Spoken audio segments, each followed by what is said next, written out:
never and ever መቼም ቢሆን እስልምናችሁን አውልቁ ብሎ እንደው ሰው እኛን ከማጠየቅ ኦክሲጅን ሳትጠቀሙ ኑሩ ብሎ ቢጠይቀን እንደው አማራጭ እንሰጠዋለን። አንድ ሰው ነገ መጥቶ ኦክሲጅን ሳትተነፍስ ለ10 ደቂቃ ለ20 ደቂቃ ቆይልኝ ብል ኢስ ኦኬ ችግር የለውም የቻልኩትን ያህል ይታገስላታል።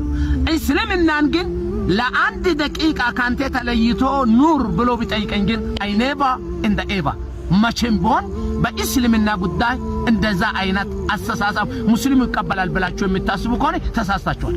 ስለዚህ እኛ ከኦክሲጅን በላይ ነው እስልምናን ሃይማኖቱን የምንፈልገው።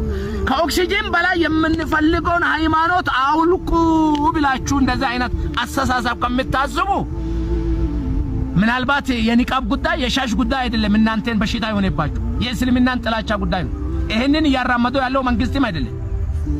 ምናልባት የሰላም ወጣት